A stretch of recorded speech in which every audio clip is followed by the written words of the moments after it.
नमस्कार। आज के इस दिलचस्प विश्लेषण में हम सीधे एक ऐसी कहानी में गोता लगाने वाले हैं जो दिखने में तो एक आम गांव की लगती है, लेकिन इसके सबक बहुत गहरे हैं। बात हो रही है रामू किसान के बुद्धिमानी और लालची सेठ धनराज की कहानी की। और ये जो खूबसूरत हरी भरी जगह आप देख रहे हैं, यह है रामपुर गांव। यहाँ के लोग अपनी मिट्टी से गहरे जुड़े हैं और दिन रात अपनी मेहनत से जीवन जीते हैं। तो चलिए, बिना वक्त बर्बाद किए इस शानदार कहानी के पन्नों को पलटते हैं। अब यहाँ एक बड़ा ही दिलचस्प सवाल उठता है। क्या एक सीधा साधा अपनी धुन में मस्त रहने वाला किसान गांव के सबसे चालाक और कपटी सेठ को मात दे सकता है?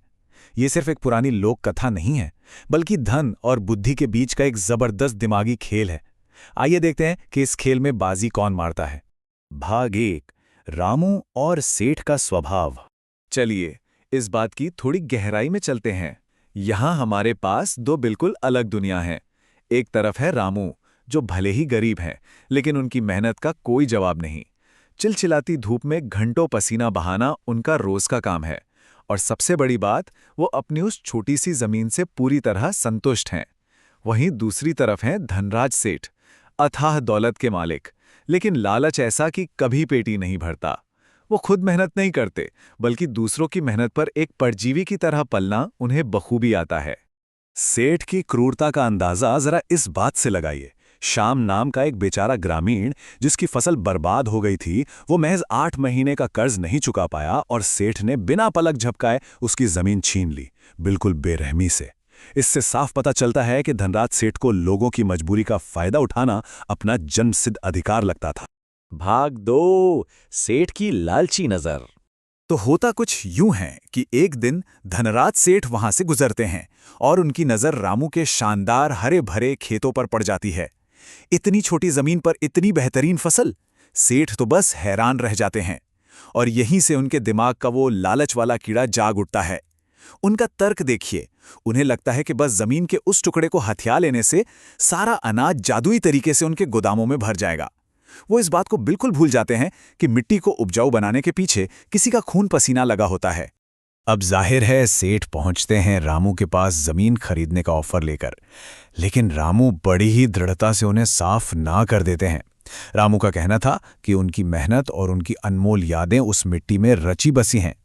अब सोचिए, धनराज सेठ जैसा आदमी जिसने अपनी जिंदगी में कभी ना सुना ही नहीं हो, इस जवाब से अंदर तक तिलमिला उठता है। उनके ईगो पर बहुत गहरी चोट लगती है। मामला तब और गर्मा जाता है जब रामू का दोस्त गोलू आकर चेतावनी देता है कि भाई, सेठ बहुत गुस्से में है और जो उसकी बात नहीं मानता वो उसे बर्बाद कर देता है। अब ये किसी के लिए भी खतरे की घंटी हो सकती थी। रामू को अब सिर्फ जमीन ही नहीं, अपने परिवार को भी बचाना था।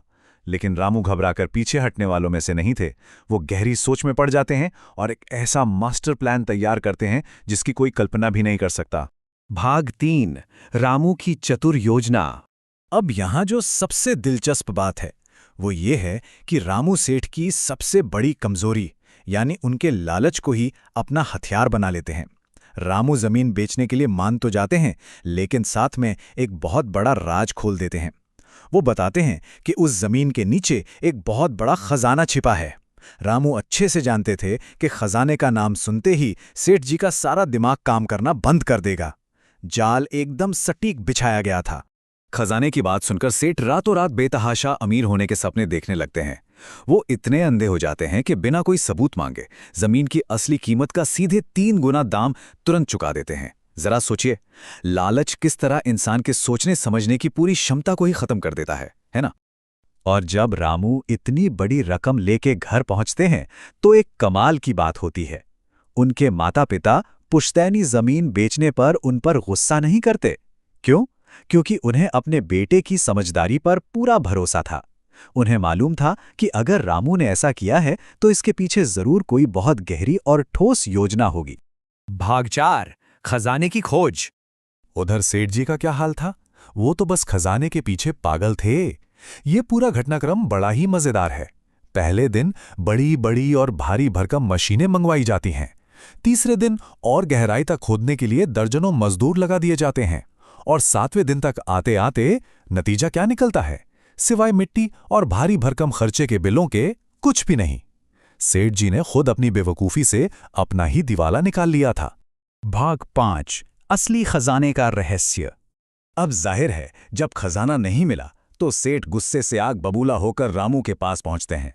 धोखेबाज, तूने कहा था कि जमीन के नीचे खजाना छिपा है। सेठ की बौखलाहट देखने लायक थी। उन्हें लग रहा था कि एक मामूली से किसान ने उन्हें बेवकूफ बनाकर उनके साथ बहुत बड़ा विश्वासघात किया है। तो इस पूरी चर्चा का सबसे अहम पहलू यहीं पर आता है, और रामू का जवाब सच में आंखें खोलने वाला था। रामू बड़ी ही शांति से समझाते हैं कि खजाना कोई गड़ा हुआ सोना चांदी नहीं होता। असली खजाना तो वो कड़ी मेहनत और वो पसीना है जो दिन रात उस मिट्टी में बहाया जाता है, जिससे वो लहलहाती फसल पैदा होती है। एक तरह से रामू ने सेठ को आईना दिखा दिया था कि अगर लालच के बजाय उन्होंने भी उस जमीन पर मेहनत की होती तो उन्हें भी वो असली खजाना मिल जाता। इस कड़वे सच के सामने धनराज सेठ बिल्कुल निश्शब्द रह जाते हैं। उनका सारा अहंकार एक झटके में टूट जाता है। उन्हें समझ आ जाता है कि फसलें सिर्फ जमीन हथियाने से नहीं बल्कि मेहनत से उगती हैं। अपने पूरे जीवन में उन्होंने जो भी किया, चीज़ों को मेहनत से कमाने के बजाय हमेशा दूसरों से छीनना, उस पर उन्हें बहुत गहरा पछतावा होता है। एक सीधे साधे किसान के सबक ने उनके सोचने का पूरा नजरिया ही बदल कर रख दिया। इस पूरे विश्लेषण के अंत में हम सभी के लिए एक बहुत ही गहरा सवाल छूट जाता है। क्या हमेशा किसी तेज शॉर्टकट या बिना मेहनत की सफलता के पीछे भागना सही है, या फिर पूरे समर्पण के साथ मेहनत का अपना खुद का खजाना तैयार करना बेहतर है?